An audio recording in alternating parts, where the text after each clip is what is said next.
Hey everyone, I just wanted to share my thoughts on the Battlefield 6 beta. I had a lot of fun, but I have some notes as someone that's played a lot of Battlefield 4 and Battlefield 1 and even Hardline 5, 2042. And back in the day, man, I loved some 1943. I think they've marketed this game as like a return to form classic Battlefield. It definitely is not. It's much faster paced. The movement is pretty insane. I would suggest removing slide mechanic, no sliding allowed, and if there is sliding, wildly inaccurate spread on guns when you do fire sliding. That would be a good fix. I know the movement's bugged for jumping, so that'll be solved on release. It's still very annoying, but you know, at least the solution is there. I think jumping should also have jump stamina, where if you repeatedly jump, you lose like height to the jump to punish people for like trying to b-hop and all that stuff. Even with the momentum thing, I think that that's just a good patch as well. Parachuting is way too horizontal. I know they're adding a battle royale, but that's not really an excuse to make it stupid during like normal matches of like Conquest and Rush and stuff. And you know, I'm not for a battle royale, and if it's already affecting the way things feel in normal matches, that's a huge concern. You know, parachuting, you should go down, not forward. That's very weird that it works that way. Feels like you're wearing a wingsuit when you parachute. The knife and melee mechanics in general are very weird. It's like they barely put it in the game. It's you have to spam F to actually do the takedown repeatedly, and then like the third time you hit it, they'll teleport to you and your knife will just be in them. And the normal F attack feels really weak. The animation looks really quick and just like lifeless and weightless. And that also applies to like vaulting through windows is way too quick. Throwing grenades is just like a little just like movement of the arm as well, same way. My biggest red flag with this game is headshots don't really do damage like in a traditional FPS game. Like, it doesn't just do ×2 flat damage. You can check the bullet type and there'll be a multiplier, and I find that to be really upsetting that most guns are doing like 1.3 by default damage to the head. The pistol needs to do double damage to the head. It's pretty bad, and you need to be rewarded for those shots. The M39 is a 3-shot body shot and a 3-shot headshot. It should be a 2-shot headshot, so that's crazy. The SVK doesn't really need that headshot damage because it's already a 2-shot body shot. But, you know, at long range, you'd hope that it would be enough. Even, I think the shotgun does 1.0 headshot damage, even though it's, you know, pretty decent. There's a compass setting hidden in the settings. I don't know why it's off by default. I don't know why it's not on your mini-map and your larger map. Like, you'll hear a voice line saying, oh, there's a tank south of you. You have no idea which way is south. You have to turn on the hidden compass, and you can't check on the maps, either maps, mini-map or large map, if it's there. Time to kill, I've heard that people are saying it's too slow and it's too fast. I think it's fine, honestly. I think a lot of weapons have really high fire rate. You'll fire at a guy and you'll waste 20 bullets, but you only hit him like 5 times. You can't, you know, react quick enough to not shoot the whole mag at him. But, you know, if headshots do damage, the time to kill would be a little quicker. I think Battlefield time to kill should be quick. I like being able to take out several opponents with a single magazine of an assault rifle. I think the L110 is busted. I think this gun is S tier, and its hipfire is good. It's obviously its ammo capacity is good. I have not noticed a suppression mechanic.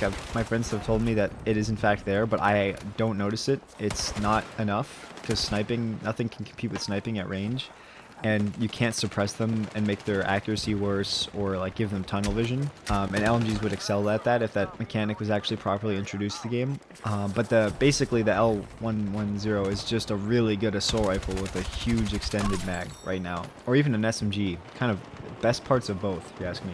Reviving with defibrillators is way too quick. You don't have to charge them, and they'll still get res to 50% health. And then on top of that, they will immediately be able to start shooting right after they get res. This is not good. It's too quick. It's too much. Charging defibrillators should take a long time. The M1 tank and the infantry fighting vehicles feel awesome. They feel really great. They're so much fun. I don't have a problem with them. I do think that the repair tool should heal much slower. It heals really quickly, and it can kind of out-heal rocket damage. One suggestion I've heard, which I agree with, is basically to fix any game where damage is being out-healed, simply add like a cauterized mechanic where if it's being hit by like tank shells or RPGs, the vehicle gets cauterized, meaning like paladin style.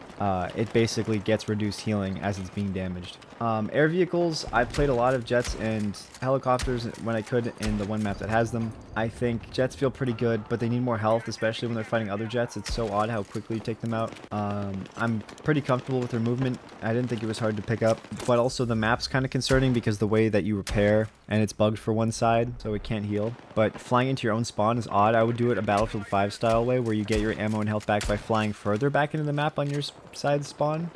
Flares for air vehicles don't really do much. You can lock onto a vehicle very quickly after they use flares. Stingers have intense range. They can one-shot air vehicles. Sometimes they don't one-shot, but sometimes they do. I don't know what's causing that, if it's like the place in the vehicle it hits or what. But either way, it's pretty crazy. I'm kind of against adding stingers to the game at all. You definitely shouldn't be able to equip an RPG and a stinger at the same time, but having anti-air turrets placed around the map, an anti-air tank that spawns, and stingers is just going to completely ruin air combat, and I just am not here for that. Helis have so many problems. Their movement is very stiff. It's hard to like pull up when you're flying in one. It's hard to not be locked onto every half a second by everything in the map conceivably, because at least jets have the movement to like dodge through the mountainsides. I think that there needs to be like more cover for helis to move around on Liberation Peak, and I think that's a bad sign that that's the map they're giving us in the beta for the large scale mode. Basically, my balance to stingers would be, if you're not going to just completely remove it altogether, reduce the damage, range, make the lock-on time longer, give them less ammo. I mean, this is an item that can just be equipped by everyone on the map if they feel like. Every engineer can just pull out a stinger. I think the RPG projectile moves way too quickly. I have no trouble at all shooting down helicopters, and it should probably not one-shot if it's going to stay at that velocity, but I would slow it down to like Battlefield 4 levels of slow for balance. Destruction. It looks great. I don't know if anyone's noticed, but unlike Battlefield 4, you can't collapse an entire building. You can't destroy all the walls in the building and have the like floors and ceilings collapse completely and kill everyone inside the building. So they don't have that level of destruction, which I was hoping they would. Right now, Assault doesn't have any team play mechanics. I know in the next beta they're giving Assault a ladder gadget for mobility, and then also the spawn beacon will become a deploy beacon, and which is, I think that just means that they get it, which is a good start for a change. But yeah, right now they just kind of serve as a very selfish class. This is a pretty weird problem I have, which is sights don't glow and they're kind of like hard to see through. And then secondly, we have not been introduced to a red dot sight for like normal primary weapons. I'm concerned by that. I think the shield walls for support should have an animation to place them, like in Rainbow Six Siege. They just kind of appear in front of you like you're building a Fortnite wall or something. Don't love that. I would completely remove the slow effect on the thermobaric launcher. It already stuns and does tick damage. The slow is just so insulting to be like, oh, I'm dying. Oh, I can't get out of this. Okay, I died. It's already doing tick damage to you. Slowing you is just like such an insult, and it's just being slowed in video games is not a fun mechanic. I think the anti-tank mine that acts like a mortar when it fires needs a better description. It claims to be audio based in its description. It doesn't tell you if it's proximity based, the kind of line of sight it needs, the damage it does. You get no information. I think weapons need more information from their stats. You can change bullet types to say that they do more penetration, but I don't know what they penetrate through, because I have not noticed shooting through walls or like enemy players hitting people through other people. And then also range isn't a stat, but I feel like that's pretty relevant. I don't like the UI direction it went. It went very Modern Warfare 2019. Not only like the interface while you're running around, but also like the main menu and the music and the style. It's not like a deal breaker or anything, but it does remind me of like how Hunt Showdown changed their UI when they went to 1896, and the game just kind of fell off hard from there. I think it has some kind of symbolism to it, even if it's not a direct impact on the game itself. This claim that Battlefield is so back is clearly like a marketing tactic that people have fallen for instantly. This is not like a traditional Battlefield. Like, it's not like Battlefield 3 or 4. It's just not. It's too new. It's too modern. It'll probably have battle passes. It will have skins and seasons or whatever. It's not going to be like the way it was. It probably never will be. But don't say Battlefield is so back like this is an OG Battlefield, because it just isn't. I think it's extremely funny that people in chat are constantly like, this guy must be a COD player because he didn't res me. This guy must be a COD player because he's not capping objective. This guy must be a COD player because he's insert thing I don't like. You know, glitching out of the roofs on Cairo, which is a problem right now. It's just such a funny excuse of like, this guy's bad and I don't like him because he's not a real Battlefield fan. He's a fake Battlefield fan, like a Call of Duty player. Like, this is 2025. These people are coming from Fortnite. They don't know what Call of Duty even is. That's the era we live in, people. They didn't get transported back in time. But who cares what game they're from? Battlefield players didn't res. back in the day. Recently, when I was playing Assaulted Battlefield 4, I didn't even have defibrillators equipped. I was running grenade launcher medkit. I do want to mention some things about the maps in the game. We only have 3 so far, but I think it's still worth talking about. On Cairo, obviously, people are glitching onto the rooftops right now, and so that's pretty frustrating, and I'm sure they'll patch that. But I do think that map does lack verticality, and it actually would be nice to have some more places where you can go to. I like going onto that rooftop near the center of C that you have to get to the second story to get to. That's something that feels like it's missing. At least in King's Battery, there's a lot of like second and third floor access you can get to on that map, so that's something. And then another thing is I have a lot of problems with Liberation Peak, which is currently the only game's map for more vehicle style gameplay. You get a jet, a helicopter, a tank, an IV on both sides, and then a bunch of, you know, jeeps. First things first, jet should resupply further back. The trench kind of on the outside of the map needs to be deeper on NATO's side, so that way the helicopter can duck under there more easily, like on the PAX side. The mound in front of NATO spawn, and there should be one in front of PAX's side as well, should be much taller to prevent helis from getting stingered from spawn of all places. It's crazy that we're at a point right now where someone sitting on C or wherever else can just immediately lock onto you and destroy your helicopter with the stinger like before you're out of your spawn. I also think another way to fix that would be to just have the helicopter spawn further back,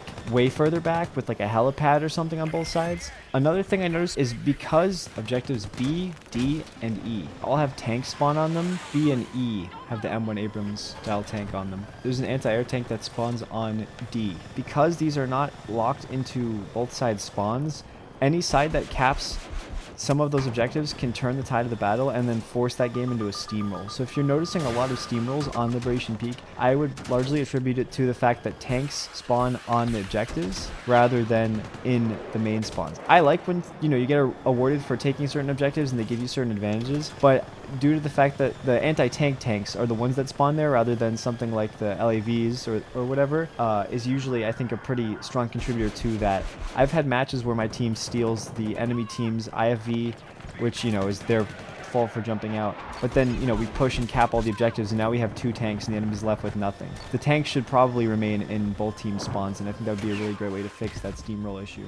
Well, I guess that about covers it. Overall, I definitely did have like a pretty fun experience playing the game, playing with friends, messing around. We had a few Battlefield moments. Please let me know what you think in the comments, if you agree, if you disagree, other mechanics, anything I missed, anything I didn't touch upon. If you like the video, if you want to see more of stuff like this. I'll definitely be making a lot more content in Battlefield 6 coming up.